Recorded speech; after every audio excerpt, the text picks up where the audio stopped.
Hey guys, Youngblood with you, and what I wanted to do today was take a little stroll around the Retaliator, which is now hangar ready.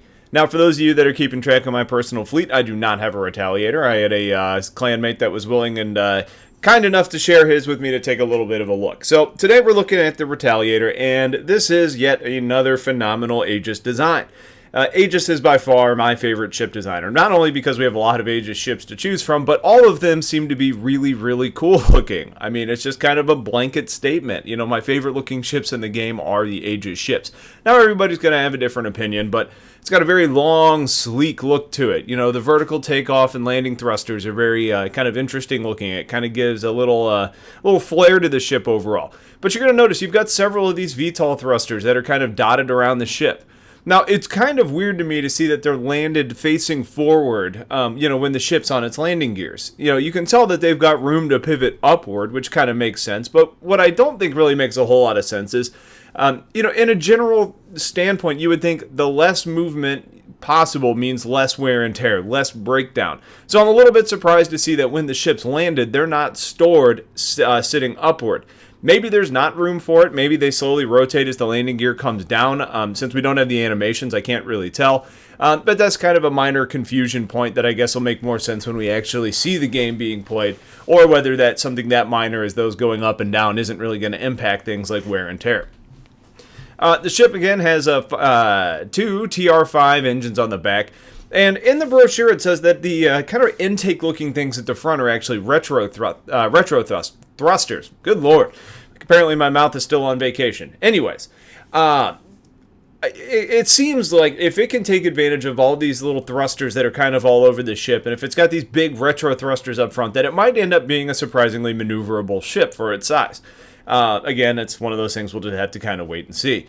Now, as you notice as I'm kind of walking around this ship, it's dotted with turrets. You know, it's got 5 of them, 2 on the bottom, 3 on the top. And right now the brochure says that those are size 4 turrets.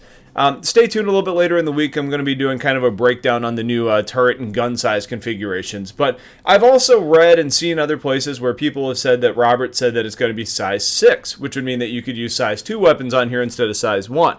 That being said, we've gotten kind of mixed messages before, so I don't want to overhype it and say that's what's going to be on the Retaliator, because we just don't know. One thing that we can tell, though, is looking at these turrets, it appears that there's going to be some blind spots, so it might be important to not be sure you're not shooting your own ship. It is probably also going to be worthwhile noting that it's going to be probably communication heavy, where you need to really be doing a good job of communicating between your gunners and your pilot to make sure that you're able to hit everything on the battlefield and to make sure that you're well defended. The good news is that you've got enough turrets to where if you can't hit it in your turret, chances are another turret's going to be able to do that job. Now, once you actually want to get into the ship, you've got 2 platforms that lower to grant access. You know, they're kind of at the midsection of the ship, right by that airlock. Now, it doesn't appear to be a push button like we've seen with other ships, where you actually push a button and it'll let you into the ship. You just kind of get into the right spot and you get a little action that pops up that says push F to get in. So maybe what we'll see in the future is that you're actually using your Moby glass to get into the ship, or maybe somebody that's already in the ship can lower that for you. Now, once you actually get in, you're kind of in the midway of the ship, and the walkways are just wonderfully done. You know, it's kind of a military combat theme. It almost kind of has a haze inside of it. The design overall kind of screams Aegis, and it's got this really kind of cool lighting effect to it. You get a lot of nice little windows that you can kind of peek through into different sections of the ship. You can kind of look in and see the torpedo bays. And what we've seen in some of the preview videos has been kind of almost like these red lights that are like in battle mode. And I can just imagine with this haze that's floating in the ship, with everything kind of lighting and with some of the cool stuff, I think it could make for a really cool in-game exciting atmosphere. Now, speaking of those torpedo bays, right now they currently have those big, huge ship-killing torpedoes in there. Just remember, this is kind of a show-off, demos, check out the ship in the hangar type situation. The actual ship doesn't come stock with these big-ass torpedoes. You will be able to get those in-game, but right now the brochure states that you're going to have 4 large cluster missiles up front and 2 in the back, but you're not going to have those gigantic torpedoes. As you're probably seeing as I'm doing this little walk around, there are 2 different torpedo bays. So even when you can get those giant torpedoes up front, Maybe you want to take 4 of those with you, but maybe you want to carry, I don't know, 6 or 8 smaller missiles to deal with other types of targets in the back. I think the ship itself is kind of setting itself up to be where you can kind of carry a diversified payload to deal with different threats or targets. You can tell, though, that by looking at these, if you were to take out those torpedo racks, they take up a lot of space. And if you were to take those out, all of a sudden, you're going to be able to carry an ample cargo space. Now, I haven't seen specific numbers yet, so if you have seen them, please put them in the comments. Because it's hard to really get a sense of scale right now. And since I'm not one of those guys that plays around in the CryEngine, I can't really just put cargo boxes in there and tell you what I think they're actually going to be. If I was to ballpark it, it's probably similar to Connie, maybe a little bit bigger than the Constellations as far as the cargo capacity. But again, it's really hard to tell. So if anybody out there knows, let me know.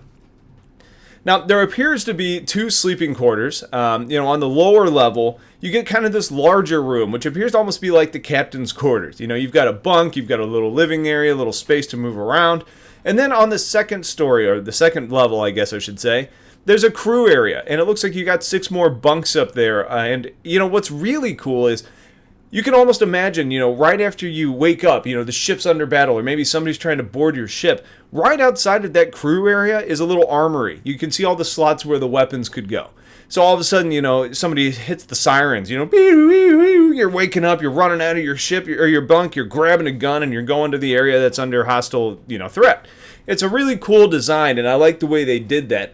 And I think, while it might be silly to try and board a Retaliator in general, what we've seen as far as the modularity of these ships, they could make good cargo vessels. And if they carry as much cargo as I think they can, it may make sense to board a unsuspecting Retaliator. So that kind of is just a cool dynamic that we need to actually see how it all plays out. The cockpit area is kind of, it's very aegis. It's got decent visibility for a bomber. It's not on par with the fighters. But you wouldn't really expect it to be either, especially since you're not doing a whole lot of the shooting. Your gunners and the turrets are. So this ship is actually on sale right now until March 30th. And like normal, you've got 2 different options. You can choose the package, which is going to be $300, or you can buy the ship itself for $275. Now, I've already done videos in the past on whether this is worth it to buy or not, and it's really going to be up to you, especially since we don't know how much cargo it's going to have, how it actually flies, top speed, all of those things. One thing that I thought was kind of interesting, though, was to see that it's got max size 3 shields. But keep in mind, it's got 6 facings, meaning that you've got the front, back, left, right, top, and bottom. And with that, you've got a size 6 power plant. So I would expect that if we keep the size 3 max shield, all of a sudden you're going to be able to see them either stay up for a really long time, or if they do go down, maybe they're at least able to regenerate very quickly. Something to consider. All in all, though, the bottom line is this. The Retaliator is a really cool-looking ship. It's designed well, and I think what we're seeing out of this is a ship that's going to be surprisingly versatile. The turrets can make it a heavily armed transport vessel. It's going to be protected fairly well. You've got the versatility of carrying different types and sizes of torpedoes and missiles, meaning that you could maybe go into a large-scale firefight and dictate your target at that point versus just going in with all large missiles and you show up and it's just a bunch of small fighters instead of having those cap ships. I think the ship itself is a good combat option. It's a decent mercantile option, and I think you're going to have some pretty good flexibility. Now, is this more versatile than a Constellation? No, I don't think it is. But again, this ship, we don't have the same level of information that we've seen. We've got variants in the Connies as well. We just know more at this point about those. So, as always, just kind of go based on your gut feeling. Is this a ship that you want? Do you like the design? Can you swallow the price? Do you envision yourself being able to fly this often? Or do you think you're going to get yourself into situations where you're sitting there saying, damn it, I wish I could fly my Retaliator, but I don't have the situations where I can do that. With 5 turrets on it, chances are you're probably going to have to hire a good number of NPCs or have a decent amount of friends online that can actually keep yourself covered and protected and actually man those turrets. Otherwise, you may end up being kind of a sitting duck. Now, who knows? We may end up seeing an ability where we can slave all of the turrets to the main gunner or whatever, but until we actually get that information and details on that, I would go based on your crew requirements and what you have available to you. So if you have questions about the ship, let me know. Otherwise, just stay tuned. I'm going to be making up for some lost time this week and getting you a lot of content. Otherwise, have yourselves a wonderful day, and I'll talk to you guys later. Take care.